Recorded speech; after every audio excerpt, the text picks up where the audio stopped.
नमस्कार दोस्तों, एक नई लर्निंग के साथ हाजिर हूँ और आज की इस स्टॉक स्पेसिफिक लर्निंग में हम लोग समझने की कोशिश करेंगे। एक कंपनी नाम तो बड़ा यूनिक है और हम रेंडमली नाम कोई ना कोई नाम को सर्च करते रहते हैं। कंपनी का नाम है चॉइस इंटरनेशनल्स। और कंपनी करती क्या है?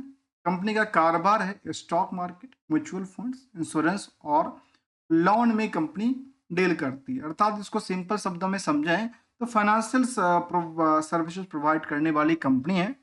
और जहाँ पे सर्विसेज में देखा जाए तो ये ऐप बेस्ड सर्विसेज कहती है, ब्रोकिंग एंड डिस्ट्रीब्यूशन का काम, insurance, loan and governments advisory का काम देखती है। इसके अलावा रिसर्च के अलावा पार्टनरशिप, बाकी सारी चीज़ों पे इनका वेबसाइट पे ऐसा मेंशन करके रखा। जहाँ पे कहती है जो कि भरोसे की चॉइस की बात करती है, चॉइस इसका ब्रांड्स का है। तो चॉइस इंटरनेशनल के बारे में ज़रा समझें तो ये कंपनी 1993 में बनी थी और इनका कामकाज था integrated in the diversified financial service group के तौर पे और provide the wide range of the financial service that is including the broking and distribution, investment banking and the financial services को लेकर के कामकाज करती रही है। जहाँ तक कंपनी की स्टॉक मार्केट की तरफ हम मूव करके देखें तो कंपनी लगातार एक नई रेजिस्टेंस क्रिएट करने में व्यस्त है। अर्थात लोगों का ध्यान आकर्षित करती नजर आती है कि अच्छा लगातार यहाँ पे डिमांड बढ़ती जा रही है, बढ़ती जा रही है, बढ़ती जा रही है, कहाँ तक बढ़ेगी पता नहीं। लेकिन डिमांड के पीछे कुछ वजह को हम लोग समझेंगे और क्या यहाँ पे आगे चल कर के फ्यूरिस्टिक्स डिमांड बनती है या कुछ गिरावट का माहौल या डर का माहौल तो नहीं आ जाएगा, क्योंकि डिमांड बढ़ने का मतलब है कोई ना कोई प्रॉफिट भी निकाल रहा है और प्रॉफिट निकाल रहा है अर्थात सप्लाई को क्या किया है, थोड़ा बहुत करके ही बेचने की कोशिश में। यहाँ पे यदि बुक वैल्यू के देखें तो 31 रुपये कहता है। इंटरेस्टिंग वैल्यू काफ़ी बेटर है, 163 का आसपास कहती है, जबकि करंट सिचुएशन की प्राइस देखें तो 530 के आसपास। इसको फिलहाल हम भूलते हैं क्योंकि हायर टू हायर भी करीब वही 540 तक पहुंचा था, जबकि बॉटम से देखा है तो करीब 215 की प्राइस हुआ करता था। सिंपल से सोचने वाली बात है, इंडस्ट्रियल की पी के अकॉर्डिंग देखें तो मार्केट में कंपैरिजन विद द 23 के अकॉर्डिंग सोचिए कहाँ पे 70 के आसपास का भीड़ है। कहाँ से भीड़ कहता है? भीड़ कहता है अर्निंग पर शेयर से। अर्निंग कितनी करती है? 2 रुपये 70 पैसे की। अर्थात इसके हिसाब से प्रॉफिट कितना होगा? 19.90 लाख के टोटल शेयर हैं, 19 करोड़ 90 लाख का, जिसकी वजह से मार्केट कैप 10,000 करोड़ की कहती है। और आर ओ ई और आर ओ सी के आंकड़ा काफ़ी बेटर रिटर्न की इन्होंने नंबर साझा किया हुआ है। प्रमोटर की होल्डिंग भी अच्छी खासी है। फिलहाल कंट्रोल पूरा उसके हाथों में, लेकिन कंट्रोल के साथ-साथ एक चीज़ की डिमेरिट है, कि उन्होंने 13% से ज़्यादा की प्लेज़ करके रखा है। भाई खुद यदि स्टॉक ब्रोकर है, तो भाई अपनी अपनी ही शेयर को क्यों प्लेज़ कर रहे हो? पता नहीं कैसे कर रहा है, मुझे नहीं पता। लेकिन यदि आप डेट टू इक्विटी को देखें, तो उसमें करीब 0.73 का आंकड़ा देती है। करंट रेशियो का नंबर भी 2.09 का कहता है।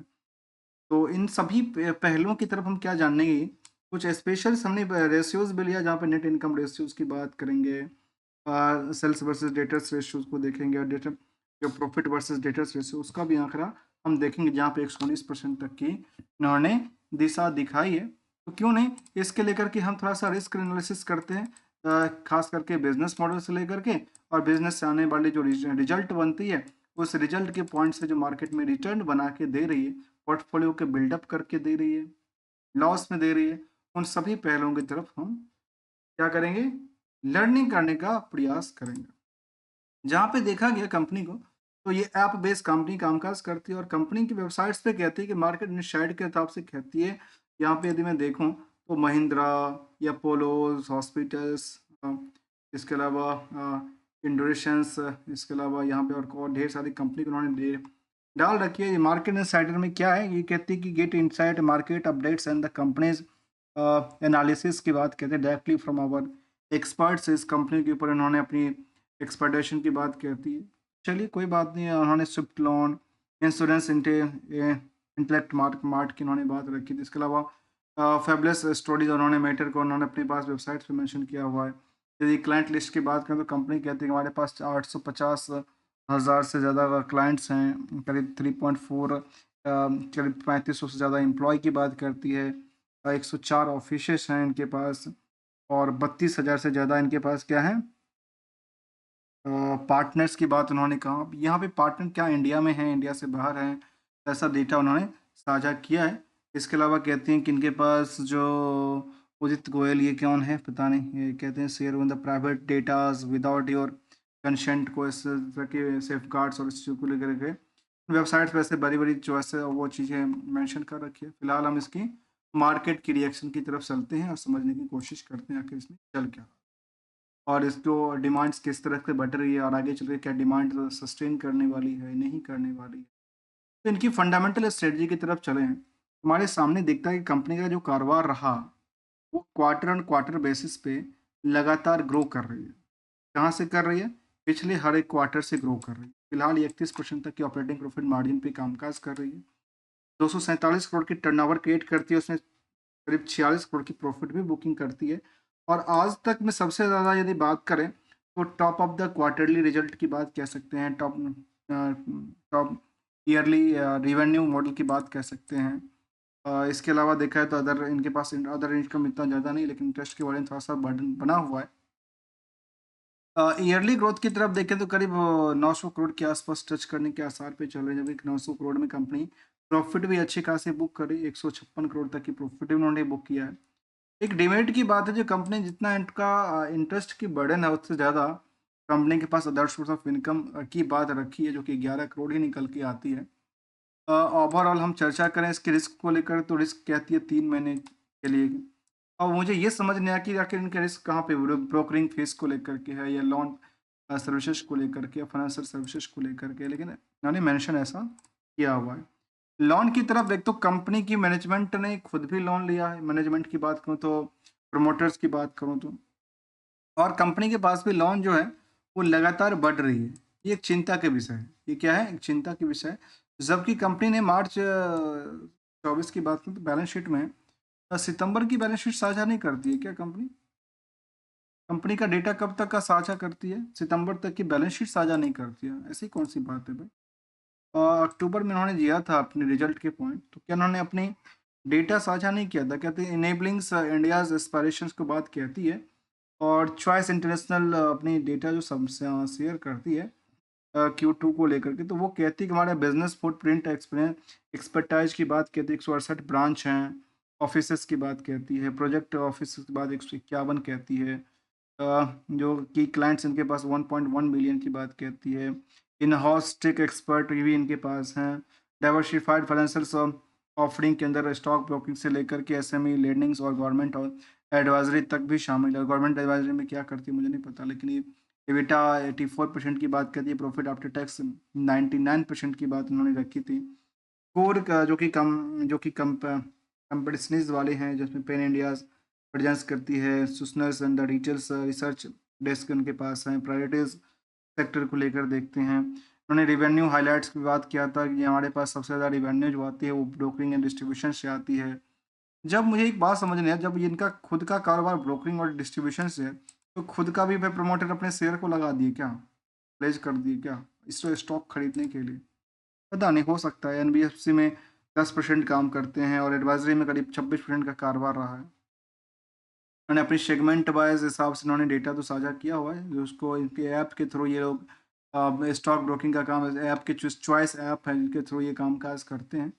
और इसमें शायद जहाँ पे ये कहते हैं कि मिडिल लेयर में ये कुछ जीटीएल चार्ट, ऑर्डर्स रिपोर्ट, इस तरह के उनके चार्ट जो ऐप हैं उनका बारे में ऐसे उन्होंने डेटा मेंशन किया हुआ है इंश्योरेंस डिस्ट्रीब्यूशन को लेकर के। या फिर इसके अलावा कहते हैं कि strategic acquisitions expenditure and NBFC footprint को लेकर के उन्होंने कहा कि एयूम जो कि एनबीएफसी में कारोबार करते हैं उसमें कहते हैं कि हमारा ये सब डेटा साझा करती है। उनका अपनी डेटा इस पर ज़्यादा डिटेल में हम कहाँ जाए, क्योंकि 47 पेज है, पढ़ने वाला काफ़ी मुश्किलें होती है। बड़ी सारी लंबी पेज पढ़ने से अच्छा है थोड़ा सा हम इन्वेस्टमेंट बैंकिंग का कामकाज है, उसमें आईपीओ ट्रांजैक्शन सक्सेसफुली की बात उन्होंने रखा था।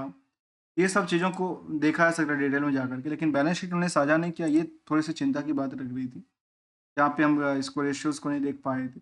और जो डेटा यहाँ पे सामने आया, वो डेटा इसके बेसिस पे इनकरेक्ट हो जाती है। इसको नहीं, इसको इसके और इसको इसके अकॉर्डिंग डेटा क्या होती है, इनकरेक्ट कई बार साबित हो जाती है। जबकि ईयरली ग्रोथ की तरफ कंपनी को देखें तो साल दर साल कंपनी का जो सेल्स है वो लगातार बढ़ी है, प्रॉफिट भी बढ़ी है, नियर अबाउट और स्टॉक प्राइस तो सीजीआर में लगातार वृद्धि देखने को मिला, क्योंकि रिटर्न ऑन इक्विटी इनको लगातार बैकअप देने के लिए रेडी बैठा है। पेयर्स की आंकड़ा की तरफ देखें तो पेयर्स में बजाज फाइनेंस और बजाज फाइनेंस कंपनी शामिल है, और यहाँ भी चॉइस इंटरनेशनल के पास कंपेयरिंग विद बाकी कंपनियों से काफ़ी ज़्यादा निवेशकों का इंटरेस्ट बना हुआ है, नज़र आया है। और निवेशकों का इंटरेस्ट की तरफ देखेंगे कंपनी में, तो निवेशकों के इंटरेस्ट में ये कहता है, कंपनी का पार्ट जो है वो दिखाता है कि इस कंपनी में एफआई है, केबल पब्लिक है, और डीआई की कोई भूमिका नहीं है अभी तक जो देखने को मिल रही है। पब्लिक के पास यदि भूमिका की बात करें तो पब्लिक में भी कुछ नाम है, जिसमें हम है मधुसूदन जिनका करीब 12% की होल्डिंग है। अब ये अल्टीमेट प्रमोटर हैं या नहीं हैं ये नहीं कह सकते, लेकिन ऑलमोस्ट यदि 19-20 हज़ार शेयर होल्डर कंपनी में हैं, तो मार्केट कैप की बेसिस पे देखा जा सकता है, आंकड़ा किया जा सकता है, समझा जा सकता है चीज़ों को। कुछ अब सवाल जो हमने पहले लिया था, क्या आने वाले समय में इसके स्टॉक परफॉर्मेंस जो है वो क्या आने वाले, जिस हिसाब से मल्टी बैगर साबित हुआ है, उस हिसाब से क्या 1200-1500 तक पहुंच सकता है, या फिर जियो ताकि जो मार्केट कैप है वहां तक कैप्चर कर सकता है, ऐसी पॉसिबिलिटी बनती है कि नहीं बनती। तो इसके लिए दोस्तों हम समझने की कोशिश कर रहे थे इसकी चार्ट लेवल को, एनालिसिस पार्ट को लेकर के, जहाँ पे कंपनी अपनी डेटा जो सामने रखती है, तो उसमें कहती है कि होल्डिंग्स कंपनी है बेसिकली। कंपनी क्या है? होल्डिंग कंपनी के तौर पे कंपनी कामकाज करती है। इनकी काफ़ी सारी सब्सिडियरी कंपनियाँ हो सकती है, और कंपनी अपनी कॉर्पोरेट एक्शन की तरफ देखें तो कंपनी 24 में भी बोनस दिया था। अभी रिसेंटली बात करें तो फरवरी के अंदर बोनस दिया था, 2022 में बोनस दिया था, राइट इश्यू लेके आई थी। और यदि हम इनके सितंबर तक के डेटाबेस को देखें तो सेल्स तो बढ़ा नहीं था, स्टैंडअलोन डेटा बेसिस पे प्रॉफिटेबिलिटी में भी गिरावट थी, और ऑपरेटिंग प्रॉफिट मार्जिन गिरावट थी, नेट प्रॉफिट मार्जिन में गिरावट दर्ज करती है, और इनको सेंटीमेंट को खराब करती है। लेकिन मार्केट तब भी बेटर टू बेटर रिजल्ट की बात करते हो, लास्ट 10 सालों में करीब 75-100% की उछाल दिया है एज ए टाइम फ्रेम की बात करूँ तो। और इसको कह सकते हैं कि मल्टी बैगर ही साबित हुआ है, जिन्होंने एक रिस्क फैक्टर से पिछले 8-10 सालों में होल्ड करके रखा हुआ होगा। एक सिंपल सी गोल्डन रूल को हम लोग डिस्कस करें, और उसमें हम लोग समझने की कोशिश करते हैं कि आखिर इनमें क्या होती है, और मार्केट में डिमांड सप्लाई क्या हो रही है। जहाँ पे यहाँ पे देखा कि डिमांड सप्लाई बढ़ती है घटती है सेंडिंग वेव से, तो सिंगल से रूल है कि मार्केट में जहाँ इंटर करते समय आप कितने लंबे पीरियड के लिए कर सकते हैं, शॉर्ट कर सकते हैं, वो आपको प्लानिंग करना पड़ेगा। उसमें यदि हम लंबे पीरियड के लिए जाते हैं तो केवल एक ही चीज़ देखना है फंडामेंटल टू फ्यूचर को, फ्यूचरिस्टिक्स प्लान को देख सकते हैं, तो उससे बेटर रिजल्ट मिल जाता है। अदरवाइज रिस्क को लेकर के एसएल निकलना पड़ेगा, और प्रॉफिट जब दिखती है तो उसको प्रॉफिट को बुक करके निकलना पड़ता है, नहीं तो सोचने वाली बात है। सोचने वाली सिंपल सी बात है, आज यदि मार्केट इतनी लेवल पे चल रही है, इस लेवल पे चल रही है, तो मार्केट में इस स्टॉक को लेकर डिमांड है। क्या है? मार्केट में डिमांड है, जो है जिनके पास वो बेचने के लिए रेडी नहीं है, उनको लगता है कि आगे चल कर के मल्टी बैगर और बनेगा, सबके लिए पैसा बनेगा। भाई जब डिस्काउंट के साथ नहीं सेल होता, सेल इनका बाई सेल नहीं आया, सेल नहीं आया है। जब आएगा तो इसको मार्केट में डिप मिल सकता है। जहाँ पे हमने समझने की कोशिश किया, हमारी साइड से कोई ट्रेडिंग और एडवाइजरी की बात बिल्कुल शामिल नहीं, only learning point of view से हम लेके आते हैं, समझने की कोशिश करते हैं। और यदि अच्छा लगा तो वीडियो को लाइक, चैनल को सब्सक्राइब करना मत। Thank you for watching.